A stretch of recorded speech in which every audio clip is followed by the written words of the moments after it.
Hi, my name is David, and in case you haven't already figured it out, I'm about to advise you not to use FlixBus. I'm going to go into this. I'm going to try and give you as many details as possible. You can certainly research some of this, and I will provide you with places to research some of this. Okay, first of all, FlixBus is a bus service that can be used, similar to Greyhound. It might be an alternative to taking a train or Greyhound or Uber or any other. FlixBus is extremely inexpensive, which is what got our attention.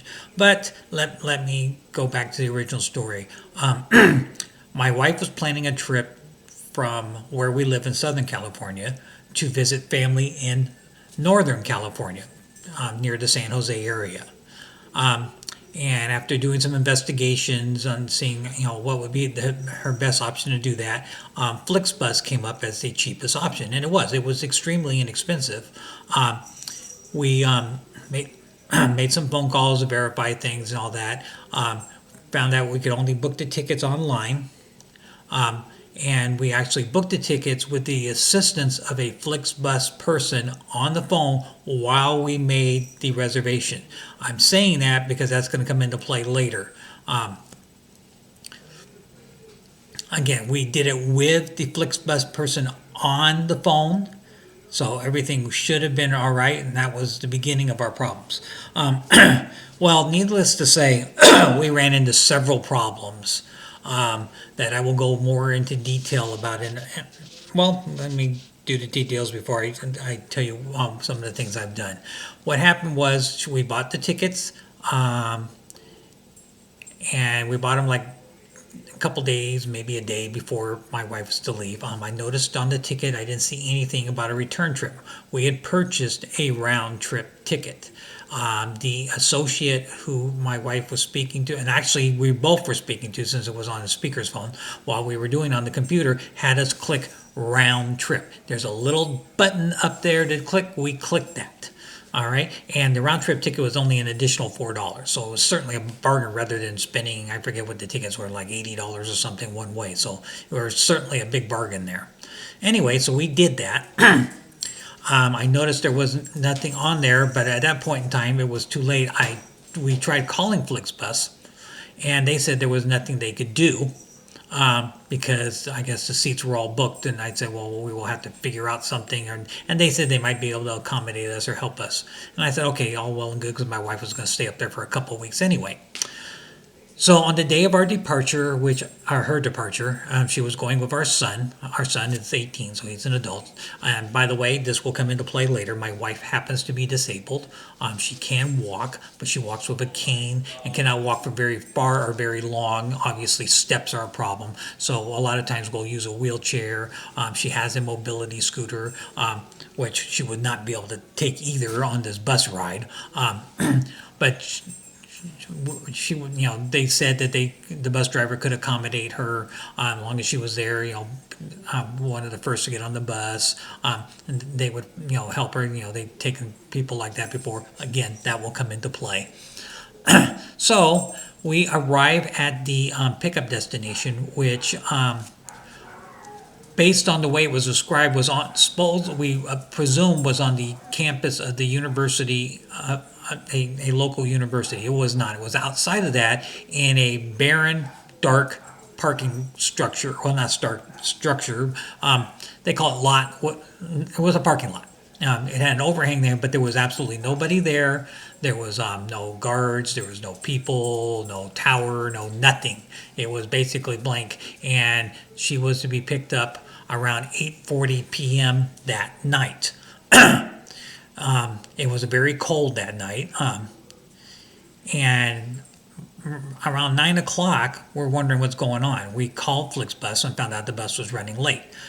Minutes after that, my wife gets a text that the bus is running late. Well, it'd been nice to get that text beforehand, just out of courtesy, but it didn't. So the bus was basically close to an hour late. When the bus did arrive, the bus driver opened up the baggage compartment, let me put the suitcases in there for both my wife and my son. And nobody helped my wife get on the bus. I helped to some degree. They were supposed to help him. My wife's struggling going up those steps. Remember, it's cold. She's sore. She's also very frustrated at this point because we've been sitting around for over an hour because we wanted to get to the bus pickup point early because they told us to get there early in case, so she would be able to get, let's say, a seat up front so she didn't have to walk as far or anything. And they didn't offer a ramp. They didn't offer anything. She basically had to climb on the bus. Now, her seat was close to the front, I'll give them that, but they were already empty. So it wasn't like she had to fight for it. There was one other person waiting for the bus, and he struggled with that as well. Or not struggle. He was sitting there waiting. He didn't even know where the parking area was. Like I said, there's nothing there. There's a sign that says FlixBus at the bus stop, but you could be wandering around that parking lot. It's not well lit. Doesn't stand out. They don't give you any instructions to say, okay, go to this address, go to lot 30. Well, lot 30 is a parking lot, and it's quite a large area. And he was struggling. Fortunately, I saw him, and I told him where to go. Okay, things go downhill from there. What happens next is, because now my wife was to take two buses. There was a bus that was going to go to downtown LA, drop her off, and then the next bus would take her the rest of the trip to her destination. Well, because she was running late, obviously that bus she couldn't connect with, which is interesting because a few days after this, actually maybe a few weeks after this, I was calling about something related to this, and I was talking to Amtrak about me getting up there to help bring her back, and there'll be more on that in a minute as well. And Amtrak uses buses and trains too, but they said they have dedicated buses so the buses don't leave without you. Okay, these are Flix buses. They say Flix on them, big letters. So why the Flix bus couldn't wait, I don't know, but it left without her. So my wife was left stranded in downtown LA. Now, they say it's Union Station. No, it was not Union Station. It was not someplace safe like Union Station. It was outside of Union Station. And believe it or not, it was a literal stone's throw from the county jail. Yep, the county jail. So here's my disabled wife and our 18-year-old son. And it's probably 11, 12 o'clock at night or 12 in the morning or whatever, around there. And they're in downtown LA, right outside the jail, waiting for another bus that I don't know how they arranged that because there was not another bus scheduled, so I don't know. But finally another bus came. Again, it was very, very cold that night, probably in the 30s. My wife's disabled. She's cold. She's hungry. She's tired, probably thirsty. They're in the middle of downtown LA. And if you know anything about downtown LA, you know that's not a good place you want to be alone at night. So they finally get to San Jose. The problem is the family member that was going to pick them up couldn't do so now because that person had to go to work. So they couldn't pick them up because she was now 3-4 hours later than what her original her arrival time was supposed to be. So, but she called Lyft and she got in there. Okay, so there's where everything went to hell in a handbasket. You can see that Flix did not do anything to accommodate her, that the bus was running late. They didn't let her know that until after I called. Now, they may have texted her anyway. I don't know. But the person that was there with us, he also did not get a text until after that. If they knew the bus was late, or going to be running late, then they should have texted them before the bus was to arrive there. If the bus was supposed to be arrived there at 8:40, they had to known at least by 8:30, you would think. At the very least, they would have known by 8:30 that the bus was going to be late, and they could have texted somebody. But it was near 9 p.m. when that happened, 20 minutes late. And again, that happened after I called. Okay, all right, so let's fast forward now a little bit. That happened on or about June 17th or so. Or not June 17th, I'm sorry, around December 19th, 20th, somewhere around there. So on December 22nd, I went and posted a Yelp review in regards to this. And I'm going to read you the Yelp review. And then I'll talk to you about my email and phone exchanges I had with Flix as a result of this. And this will only encourage you more to not use this service. Okay, here's the Yelp review. My wife and son booked a bus for $12.19.19. with a pick. It was to pick them up in Riverside to take them to Los Angeles, where they would take another bus to San Jose. Riverside bus was over an hour late, was due at 8:40. She was notified it was running late at 9 p.m. My wife, who is disabled, got no assistance from the driver getting on the bus, and there was no ramp, or he chose not to lower it.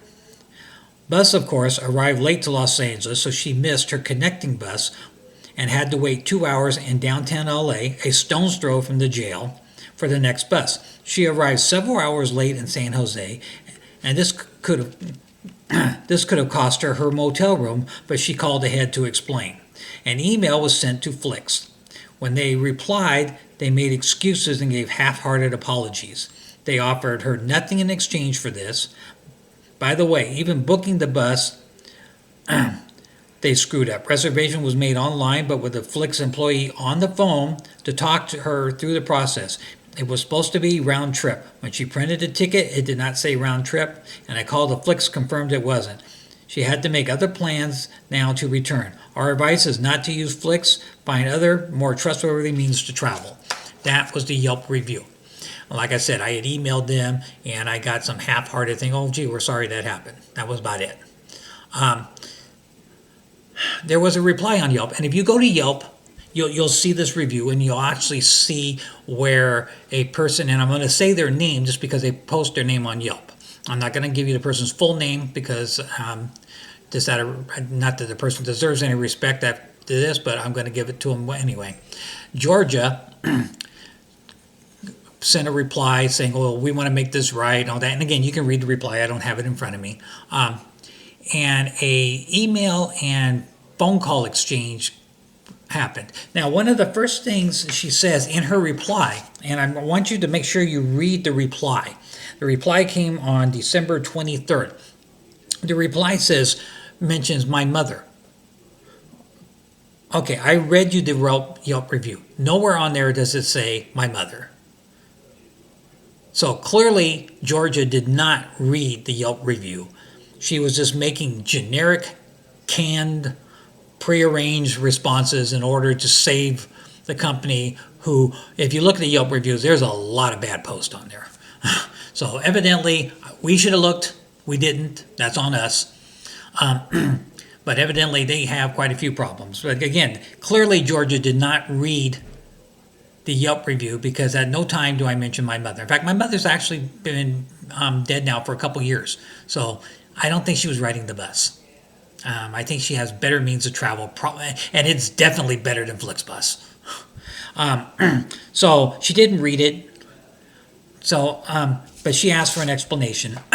So we started going email exchanges again. She didn't seem to understand what I was explaining to her in email, and I went into great detail in my emails exchange with her. She didn't seem to understand it. So she, again, to listen to her out of the kindness of her heart, she bent the rules. This is what her last email to me, which I will mention at the end of this or towards the end of this, says, "Well, I bent the rules and gave you my private number and talked to you on my day off." She did. Well, she says she did. I believe she did. And she promised me, I told her what was happening now was that because of this, that I was going to have to rent a car. I was going to have to make a 500-mile drive to go get her and my son and bring them back. Now, first of all, I did not feel like driving 500 miles all by myself to go up there and get them. If I wanted to do that, I would have, we would have arranged that originally, but we didn't. So we had to do that. So now I'm out the money for the rental car. So Georgia, during these conversations with me, says, "Well, I can't really give you a refund because you used the bus, but I can see about getting you a partial refund due to your renting a car." And she asked me for the receipt from the car rental. I provided her with the receipt. She said, "Okay, I'll get back to you on this." She got back to me, I think it was yesterday, and today is January 7th, so she got back to me either yesterday or the day before. And her email says, now she's backtracking on it, saying she's not going to give us anything, that they fell within their terms of their policy agreement or whatever, and she provided a link saying, we chose to rent the car, that they could have provided us with a voucher to make the return trip and all that. Yeah, they could have. But at that point, why would we want to do that? And I made that very clear to her on the phone. No, we don't want, she doesn't want to use you again anymore because you screwed up from the very beginning. The buses were late. There was no notification. Nobody helped accommodate her because of her disability. They left her stranded in LA for several hours. There was no real apology until I made an issue out of it. So no, it was complete ridiculousness. And so no, we did not want to write back. But she now backtracked on her promise to give me at least a partial refund for the rental car. I did provide her with a receipt that she asked for. And she absolutely refused, saying they met their terms of agreement, that they didn't do anything wrong, that it was our choice to rent a car, that they could have offered us a voucher for a return trip. Again, I explained to her why we were not doing that, because they already screwed up. It wasn't one screw up; there was a whole list of screw ups. To make my wife's journey unpleasant, scary, inadequate, you name it, is wrong. Okay, so no, do not use this service. Okay, Georgia and FlixBus themselves are liars. Okay, they wouldn't take responsibility for anything. They said they met their terms of agreement, which I don't know what their terms of agreement are. She provided me a link, but at this point, it's not important to me. Yes, I understand buses are late, but it's their buses. So what would have been better? Okay, and I realize I'm sitting on this side. What would have been better? To let the passengers who are on a bus already wait, or let these people that are sitting out in the cold in downtown LA wait? To me, it would have been the other, because they weren't late because of anything anybody on that bus did. And they said, well, there could have been, weather and rain. It was not. It was cold that day. It was not raining. There were no thunderstorms or snowstorms or anything like that would have made that bus late. That bus was coming from another area here in Southern California before it came to Riverside and then eventually to LA. There was nothing that could have held it up. Now, there could have been a traffic accident or something, but again, nobody let anybody know. They said they did nothing wrong. They did lots of things wrong. They didn't help a disabled person. They didn't notify the people they could have notified in time that buses were running late. They didn't accommodate them because it was not any of the passengers' fault that they were late arriving to LA. None of them. So why were they made to wait? And again, we're not talking about a public bus system like, oh, okay, well, you're riding the public bus, route number 47. Okay, arrives at this stop at this time, this stop at the time, they have to leave. No, this is a FlixBus. All the bus driver had to do is say, okay, there's going to be a 30-minute delay because the other bus was delayed, so we can pick up some other passengers who didn't make the stop on time. You know what? It's still, I understand it being inconvenient for them, but that's still better that they're sitting on a bus that has a bathroom and comfortable seats than somebody else sitting in the cold and 30-degree temperatures. Okay? No, do not use this service. It may look good because you of the pricing. Do not use this service. Not only are they piss poor, but they lied. Georgia told me I was going to be getting a refund. Now, did she absolutely guarantee, promise it? No, she did not. I'm not going to lie. I'm not FlixBus. I'm not lying. But she made it sure. She go, oh yeah, I'm gonna take care of you. I'm gonna do this. We're gonna make this right. We want you to be happy. No. Now, was it all Georgia, or did Georgia's superiors do that? It might very well be. But since Georgia's the only one I talked to, Georgia's catching the rap on this. And Georgia, if you're watching this, yeah, go ahead, respond, reply, do whatever you need to do. If I don't like it, I'll delete it. Or reply on Yelp, whatever you want to do. Oh, by the way, the last email she sent me, she said, I'm not going to be answering any more emails from you. So her last words were, oh, well, your problem. You're out the money. Your wife was inconvenienced. You had to spend, $200 on a rental car. Oh, well, more than that, you want to count gas. Oh, well, your problem. I'm not talking to you anymore about this. Goodbye. That's pretty much it. I mean, that wasn't word for word, but she made it clear in the email there was going to be no more correspondence on this issue. She seemed to think she went out of her way because she gave me her private phone number and because she talked to me on her day off. That was her choice. She wants to use that thing about my choice in my car. That was her choice. She chose to do that. She did that under the guise she was going to help me, and she did nothing. All she did was whatever she needed to do to protect her employer, and her employer is a piece of crap. Do not use this service. Spend the extra money. Use Amtrak. Use Greyhound. Take an Uber. Fly. Southwest has some decent prices. Okay, I don't mean to plug Southwest because I've never flown them, so I'm not saying use them or don't use them. I'm just using them as a name. Okay, do not, under any circumstances, use FlixBus. If you do so after watching this video and you have a bad time, that's going to be on you because I warned you. And again, read the other reviews. My review is one of countless where people have talked about having bad experiences with FlixBus. My biggest regret is we did not read those Yelp reviews before we bought the ticket. We were in such a hurry to get my wife to go see her family that we didn't pay attention to that when we should have, and just spent the extra money and got her there on a train or something else. Okay, so please do not use FlixBus. Please share this video with as many people as you can. Let's make FlixBus pay for their piss poor customer service. Thank you. Have a good day.